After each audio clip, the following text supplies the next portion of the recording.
ዳሪ ምን ሆነሽ ነው ማዬ? ምን ሆነሽ ነው?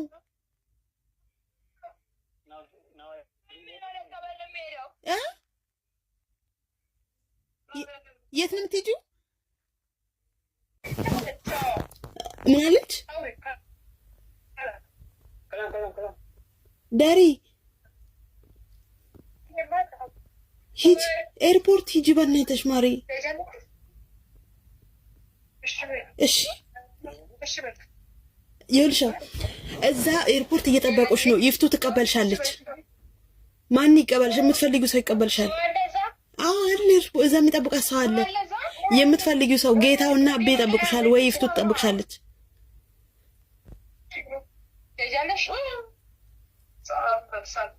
ምን የምትፈልጊው ነገር አለ ማሪ?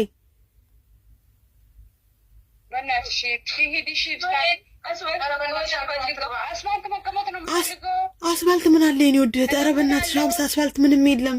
ወደ ኢትዮጵያ ሂጂ።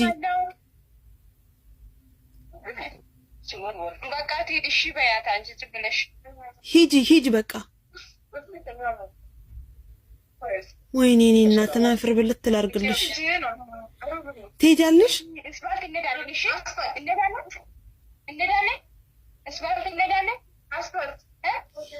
እህቶቼ ግን በእውነት በጣም ነው የማመሰግናችሁ። በእውነት ሁላችሁንም እግዚአብሔር ያክብራችሁ፣ ፈጣሪ ብድራችሁን ይክፈላችሁ።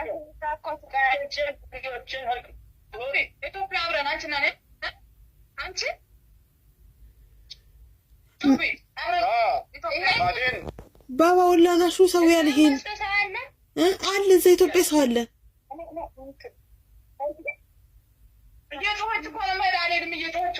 በግዴታ ማስገባት አይቻልም። በግዴታ መሄድ ማስሄድ አይቻልም።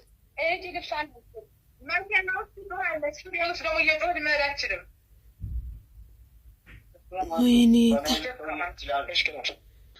ደራርቱ የምትፈልጊው ነገር አለ? ምንድን ነው የምትፈልጊው ነገር? ቆይ አስፋልት ምን አለ ማሬ? አስፋልት እኮ ምንም የለም። እህትሽ እያለቀሰች ነው። ሙና አታሳዝንሽም? ለእህትሽ ስትይ ወደ ሀገርሽ አትገቢም? እህቶች ትንንሾቹ ወንድምሽ አለ አያሳዝኑሽም? ለእነሱ ስትይ ወደ ሀገርሽ መግባት አትፈልጊም? የምትፈልጊው ሰው ይቀበልሻል። ሊፍቱ ከፈለሽ ሊፍቱ ትቀበልሻል። ግርማ ከፈለሽ ግርማ ይቀበልሻል።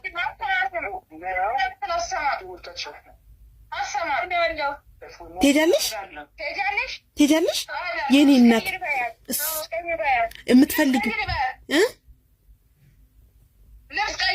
ልብስ ቀይሪ። እሺ ልብስ ቀይሪ የኔ ውድ እህት ቀይሪ ልብስሽን።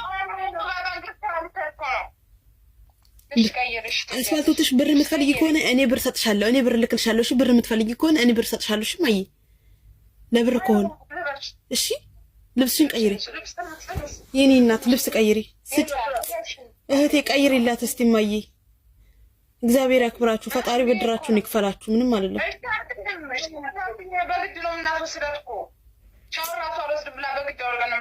ሻወሩ ይቅርባት፣ ልብሷን ብቻ ቀይሮላት ሻወሩ ይቅርባት። የእናቷን ሞት የአባቷን ሞት ስላለች በዛ ያው ጭንቀት አለባት። ሴትዮዋን በጣም ታንገላታት ነበር። ግን ሴትዮዋ ጋር ሆና ልጅቷ እንደዚህ አልነበረችም። ደራርቱ ማናት? ምንድን ነው ሲሆነችው? አሁን ቪዲዮ ላይ እንደዛ ስትሆን ያየናት ምክንያቱ ምንድን ነው የሚለውን በደንብ አስረጂ። በዚህ ጉዳይ ላይ ደግሞ በደንብ ከእሷ ጋር የነበሩ ልጆች እዛች ጋር ሲያረጋግጡ የነበሩ ልጆች እነሱም ካሉ እንዲገቡና ጥያቄ ስላለኝ ሌላም ድምፅ የምንሰማውን በአረብኛ አለ።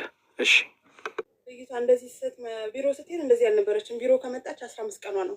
አሁን ሐሙስ ሲመጣ 3 ሳምንቷ ማለት ነው። 15 ቀን አልፏታል ቢሮ ስትመጣ። ግን ቢሮ ስትመጣ እንደዚህ አልነበረችም። የተባባሰባት ቢሮ ውስጥ ነው። ያው ስታስቸግራቸው ሰውየው በቪዲዮ እያሳየኝ ቪዲዮ፣ ሌላ ብዙ ቪዲዮዎች አሉ። ግን አንድ አይነት እንትን ስላላቸው አላኩልም እንጂ በጣም ብዙ ቪዲዮ እኔ ሪካርድ አድርጌዋለሁ ማለት ነው። እና መስታወት ሰብርበታለች፣ ብዙ ነገር ሳደርግ ምናልባት ልጆቹ ስታስቸግራቸው ይመቷታል መሰለኝ እዛ ማለት ነው። ያኔ ሁሉም ሰው ይፈራል። እንደውም እግዚአብሔር ይመስገን ልጆቹ በጣም መልካም ናቸው። በጣም ነው የሚንከባከቧት። ያው ምግብ ማልበላን ስትል ስታስቸግራቸው ይንከባከቧታል። ጸበል ነው ራሱ የምፈልገው ምናምን ስትላቸው ልጆቹ ያለ ሃይማኖታቸው እሷን እንትን ለማለት የገብርኤል ጸበል እያሉ ውሃ ይረጩባት ነበር። የተባረኩ ልጆች ናቸው። እና ልጅቷ እንደዚህ አልነበረችም። በዛ ግን በቃ እለት ክለት በጣም እየጨመረባት ነው። መጀመሪያ ላይ በጣም ነበር የምትረብሻቸው። በጣም እንትን ትላቸዋለች። በቃ ሮጣ ትወጣለች ምናምን ነገር። ከዛ ግን ምግብ ስለማትበላ ውሃም ስለማትጠጣ ደካከመች። በቃ 24 ሰዓት ትተኛለች፣ 24 ሰዓት ትቀምጣለች አለ ሰውየው። ምግብ ጭርሻ ቀምሳ 24 ሰዓት ትተኛለች፣ 24 ሰዓት ትቀምጣለች ምናምን አለ ማለት ነው። ግን የጀመራት ያው ሴትዮዋ ጋር ሆና ነው። ሴትዮዋ ጋር ያው ሴትዮዋም ታሰቃይታለች። 3 ቤት ነው የምታሰራኛለች፣ ትመታኛለች አለች።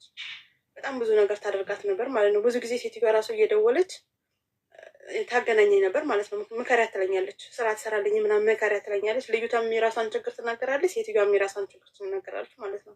በጣም ተደጋጋሚ እንደውም ከጠዋት ተነስታ እኔ ጠዋት ተነስቼ ወደ ስራ ነው። ብዙ ጊዜ ሚስኮል አገኛሉ ማለት ነው። መልሼ ስደውል ሴትዮዋም የራሷን ጎን ትናገራለች፣ ልዩቷም የራሷን ጎን ትናገራለች። እና ረመዳን ውስጥ ማለት ነው ረመዳን ግማሽ አካባቢ ወደ ኢትዮጵያ ግቢ፣ በቃ የኢትዮጵያ ገብተሽ ወደዚህ እኔ ወደ ዱባይ እናመጣሻለን ምናምን ብያት፣ ያኔ በቃ ሴትዮዋ ምንም ታድርገኝ ስራ የሚብዛብኝ ደሞዜን ከከፈለችኝ ግን በየወሩ ደሞዜን ከሰጠችኝ ሁሉን ታግሼ እሰራለሁ አለች ማለት ነው። ምክንያቱም ኢትዮጵያ ውስጥ ያሳለፈችውን ህይወት ስለምታውቅ አሁንም ያለውን ነገር ስለምታውቅ በጣም ለመስራት ጓጓች ማለት ነው። ምናልባት እኛን ሰምታ ወደ ኢትዮጵያ ሄዳ ቢሆን ኑሮ ይሄ ሁሉ ነገር ባልተፈጠረ፣ ራሷን ችላ ወደ ሀገሯ በገባች ነበር። ግን በቃ አረፈደች ራሷን እስከታጣ ድረስ ማለት ነው። ያለው ነገር ይሄ ነው። እንግዲህ ሆስፒታል ወስደናታል ብለዋል። ዛሬም ደውዬለት አያነሳም ነበር ጭራሽ ማለት ነው። ሪከርዱን ልኬልሃለሁ። ሪከርዱን ስትሰማ በቃ ወይም ከኢትዮጵያ ቪዚት ቪዛ ቆርጦ መተው ይሰዷት፣ ወይም ደግሞ እዚህ ያለ ሰው ቤተሰብ ካለ ወደ ኢትዮጵያ ይዘዋት ይሄዱ።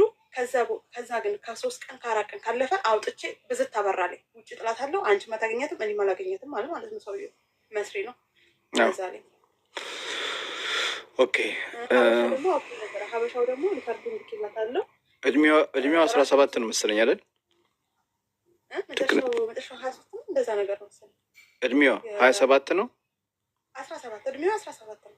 17 ኦኬ። እድሜዋ 17 ነው። ስለዚህ እች ልጅ ከሀገር ምስትወጣ ያው ያለ እድሜ ነው ያወጣችው በፓስፖርት ምናምን ማስተካከላ። ኦኬ። ሀገር ላይ እናትና አባት ነበራት አይደል? እናቷ አሁን 8 ዓመቷ ነው። እናቷ ካለፈች እናቷ በመውለድ ነው የሞተችው። ድንገት ልትወልድ ሐኪም ቤት ገብታ በድንገት የሞተችው። ልጁ አለ እንግዲህ ልጁ ታፋል፣ አክስቴ ሞታለች። ከዛ ደግሞ አባትየው እሱም እንደዚሁ ድንገት ገበያ ሄዱ። ከገበያ ሲመለስ ወደቀ። በቃ ታመመ፣ ሞተ ማለት ነው። ድንገት ሳይታመም። ቤት ውስጥ አሁን ስንት ልጆች አሉ? ቤት ውስጥ የእሷ ታናሽ 4 ከእሷ ጋር 4 ትንሾች። አንድ የእሷ ታላቅ አለች። የእሷ ታላቅ ከእሷ በኋላ ነው የመጣችው። ሳውዲ ናት አሁን። ኦኬ። 7 ወሯ ነው ሳውዲ ከመጣች የእሷ ታላቅ ማለት ነው። በ2 ዓመት ምናምን ይበላለች። ኦኬ። ስለዚህ 2 ህፃኖች አሉ ማለት እሷ ናት ያው ገንዘብም እያላከች የምታግዛቸው አንዳንድ ነገር የምታደርገው እሷ ነበረች ማለት ነው። እሷና እህቷ ኦኬ። እንደምትፈልገው እየላከችላት አልነበረም ብሩ ማለት ነው። በምትፈልገው ሰዓት እየላከችላት።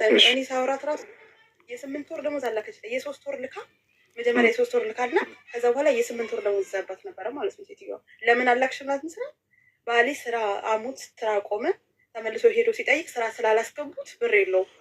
እሺ ብር የለውም።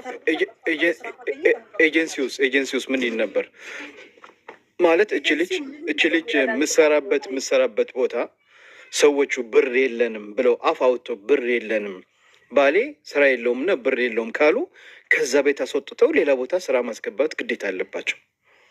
እዛ ያለ ኤጀንሲ በፍጹም ቤት መቀየር አይቻልም። ምን ምክንያቱም ህጉን አያውቁም ብለው ነው የሚጮቱብን። አይደለም 3 ወር ቢያልፋትም እቺ ልጅ እዛ ቤት ያለው ባለቤቱ እኔ ልጅቷን ደሞዝ መክፈል አልችልም ስራ የለኝም ካለ ከዛ ቤት አውጥቶ ገንዘቧን ተቀብለው ሌላ ቦታ ስራ ማስገባት ግዴታ አለባቸው። እንዴት ግዴታ የለባቸው እንዴ? የእሷ ጥፋት ምንድን ነው? ስራ አለ ብለው አመጧት ከሀገር አይደለ እንዴ? ኤጀንሲው ካመጣት በኋላ እዛ ደግሞ ሳውዲ ያለው እነዚህ ኤጀንሲ ቢሮዎቹ ወስደው ለዚህ አረብ አስረክቧት። ይህ አረብ ከተቀበላት በኋላ ስራ የለኝምና አሁን ደሞዝ መክፈል አልችልም ብሎ በነፃ ሊያሰራት አይችልም። እሱ ስራ ስለሌለው የእሷ ጥፋት ምንድን ነው? እሷና ስራ ፈልጋ ማስገባት ያለባት አይደለም። ስለዚህ እነዚህና ይሄ ትክክል አይደለም። እዚች ጋ የሆነ ነገር በመጀመሪያ ኤጀንሲዎቹ እናንተ ካወቁ ከዛ ቤት አስወጥተው ሌላ ስራ ማስገባት አለባቸው። 3 ወር ይልፋት ወይ 4 ወር ይሆናት የእሷ ችግር የእሷ ጥፋት ቢሆን ችግር የለውም። ከዛ በኋላ ደግሞ ሴትዮዋም ትደበድባት ነበር አሉ። ይሄ ነገር ትክክል ነው አይደለም? ትደበድባት ነበር ሴትዮዋ። እኔ ራሱ ሊከርድ አድርግቼ ሊከርዱ ጠፋብኝ። ሊከርድ ብዛት ነው ሊከርድ አድርግቼው ነበር። ራሷ ሊከርድ ነገር ማለት ነው። ትመታኛለች በመጥረጊያ እንጨት በመጥረጊያ እንጨት ትመታኛለች አለች። ልጅቷ ለእኔ ነው የነገረችኝ። አሁን ራሱ ቪዲዮ ላይ እኮ እኔ ያወራሁት ሪከርዱንም ሪከርድ አድርቻት ያንንም በሪከርዱ ዛት ነው መሰለኝ ወደ ላይ ሄዶብኝ ነው መሰለኝ ስፈልገው አጣሁትኝ እንጂ ትመታኛለች፣ በመጥረጊያ እንጨት ትመታኛለች አለች። ለማንኛውም እንደሰማችሁት ነው። ደሞዟ ላይ ታማ እኮ አሁን ይሄን ያህል ቀን እዛ እነሱ ጋር ስትቀምጥ ልጅቷ እየባሰባት ነው። አርፋ የተቀመጠችውም ማትረብሸው ምናምን ለውጣ ብላ ማትረብሻቸው እንትን ስላለች ነው፣ ስለደከማት ነው። ሆስፒታል ውሰዷት ስንል ሆስፒታል ከወሰድናት ኃላፊነት አንወስድም፣ ሆስፒታል ወስደናት ከጠፋች ኃላፊነት አንወስድም አሉ ማለት ነው። ምክንያቱም እነሱ አውጥተው ሊጥሏት በቃ ኃላፊነት እንወስዳለን እኛ ምናምን ካልናቸው ሊጥሏት ነው የፈለጉት ሀሳባቸው ማለት ነው።